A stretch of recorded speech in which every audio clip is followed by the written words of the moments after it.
동향 그리고 부동산 편중이 유독 심한 한국 경제 해결책 좀 짚어보겠습니다. 이광수 광순의 복덕방 대표와 함께 하겠습니다. 안녕하세요. 안녕하세요. 표정이 밝으세요? 예, 오늘 최대한 좋은 일 있으신가? 요즘 밝게 살려고 노력. 아, 그럼 즐거운 마음이 최고입니다. 맞습니다. 홍 기자님 항상 밝으시잖아요. 저야 뭐 밝지 않을 이유가 없지 저야. 지금 인생의 화양연화가 이제 지금이 화양연화인데. 자 먼저 현재 그 부동산 시장 동향 좀 궁금하거든요. 뭐 보도 보니까 지난 1월 달에는 거래량이 또 좀 늘었다고 이런 보도도 있고 하락 추세는 계속되고 있다 이런 보도도 나오는데 지금 어떻습니까 동향이? 일단 전반적으로 보면 지난해 가격이 좀 회복하다가 상승하다가 다시 지난해 한 11월부터 하락 추세고요. 근데 가격의 하락폭이 그렇게 크진 않습니다. 그래서 한 평균적으로 실거래 가격 기준에서 제가 볼 때 8% 정도 하락한 것 같아요. 언제에 비해서? 그러니까 예를 들어서 지난해 10월 정도. 그러니까 한참 좀 높았을 때. 네. 그래서 한 8% 정도 하락했고, 그다음에 이제 말씀하신 거래량은 지난해 12월까지 서울 아파트 거래량에서 좀 감소했거든요. 그래서 지난해 12월에는 한 1,800건까지 감소했다가, 그러니까 3,800건에서 1,800건으로 줄었다가, 올해 1월 들어서 2,000건을 넘어섰어요. 그래서 이제 회복한다 이런 얘기들이 있는데, 사실 그런 면밀히 좀 살펴보면 청년주택 거래까지 포함하고 이런 거 제외하면 큰 폭의 증가는 아니고요. 소폭 증가입니다. 근데 중요한 건 2월부터 다시 감소하고 있습니다. 거래량이 중요한 거죠? 그렇죠. 가장 중요한 거죠. 그래서 전반적으로 거래가 좀 위축되는 그런 상황 속에서 가격이 하락하는데 큰 폭의 하락은 아니다. 일단 현상 그렇습니다. 현황. 며칠 전 기사 보니까 KB금융에서 이거 조사를 했더라고요. 그러니까 올해 전문가들한테 물어봤더니 전문가 74%가 올해 하여튼 부동산은 하락할 것이다에 이제 표를 던진 것 같아요. 근데 이게 하락으로 점친 이유가 그 이 대표님 보시기에는 어떻습니까? 그러니까 이 대표님도 하락 쪽에 방점을 두신 건가요? 그렇습니다. 그게 이유가 고금리 때문에 금리가 지금 아직 고금리 때문이라서 그런 건지 아니면 구조적으로 어떤 하락 추세에 본격적으로 접어들어서 그런 건지 어떤 이유 때문이라고 보시는 거예요? 저는 이 전문가들 분들이 왜 하락하는지 이유에 대해서는 제가 잘 모르겠고요. 근데 제가 하락을 얘기하는 이유에 명확하게 말씀드리면 일단 가격이라는 건 수요와 공급이 결정하잖아요. 그렇죠. 근데 일단 수요가 줄어든 상황이에요. 가격이 높기 때문에 이거를 감당해낼 만한 시장의 수요가 없습니다. 이 가격. 그럼 구조적인 문제라는 건가? 그렇습니다. 그래서 수요가 침체됐고 감소한 상황이죠.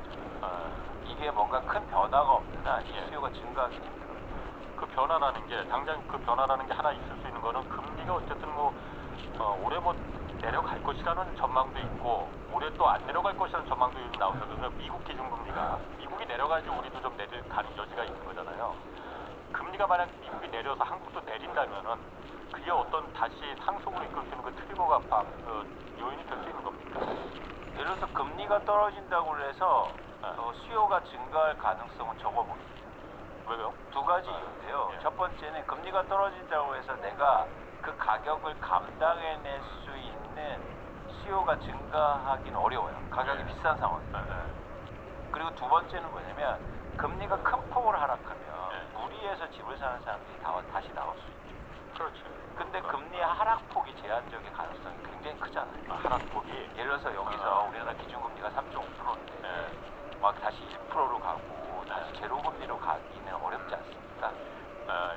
그런 어떤 하락폭을 제한해서 본다면 금리 때문에 시장이 미치는 영향은 제한적이라고 보는 거예요. 저희가 꼭 이렇게 간과하지 않으셔야 될 게 뭐냐면 최근 한 3, 4년간 한국의 부동산 시장에 금리의 영향이 컸죠.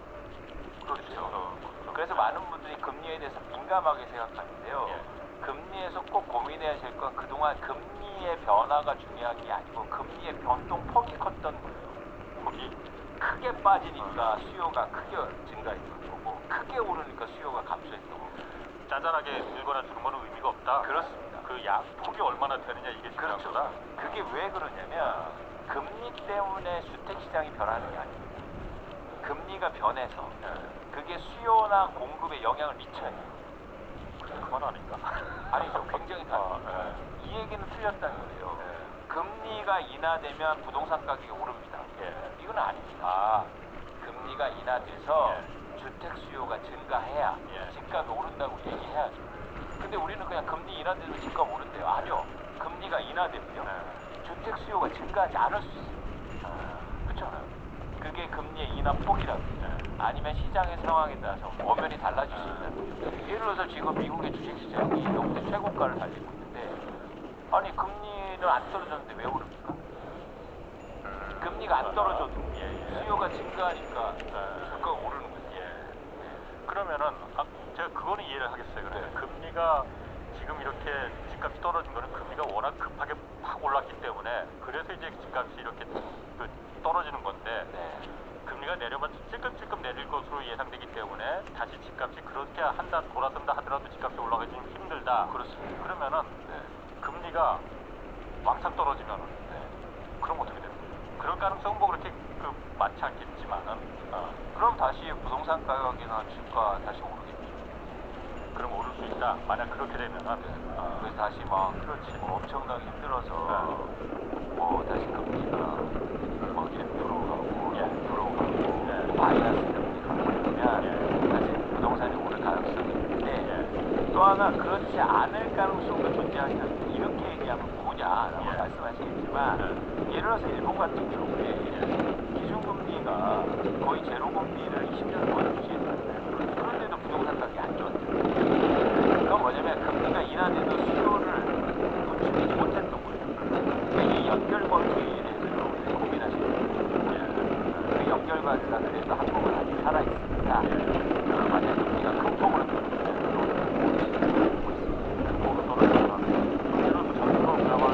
부동산 정책 뭐 많이 나오잖아요. 다 올리는 정책들 많이 내놔요. 선거도 가까워오고 지금. 물론 한국은행과 행정부가 분리돼 있지만은 독립돼 있지만은 극으로 내려질 수도 있는 거 아니에요? 그럼 물가가 폭등하기 때문에 그러면 이제 정권을 잃을 겁니다. 하긴 땅값 올라가면은 늘 이집트도 그랬고 아랍에공도 그래서 그렇고 그렇죠. 부동산 가격 올라가고 내면 그렇게 됩니다.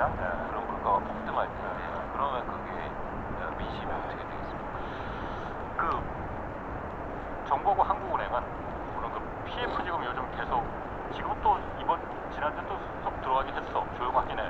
그런데 PF가 어쨌든 이게 뇌관이다라는 얘기는 계속 나왔었는데 정부하고 한국은행은 그거 아니다. 그 정도 아니다. 라고 하거든요. 이거는 좀 어떻게 보십니까? 이게 집값에 어떻게 작용할 건지 PF 문제가. 저는 부동산 PF 문제를 유통시장, 즉 아파트 가격에 미치는 영향은 제한적이라고 봐요. 그래서 부동산 PF 문제가 뭐 심각해서 집값이 떨어질 거다. 이거는 인과관계가 크지 않습니다. 상관관계가 있을 수 있죠. 어떤 상관관계? 집값이 떨어지니까 부동산 PF가 안 좋다. 이런 상관관계가 있는 거지. 부동산 PF가 문제가 때문에. 터져서 아파트 가격이 폭락할 거야. 이거는 인과관계 없어요. 그렇지. 부동산 시장이 안 좋으니까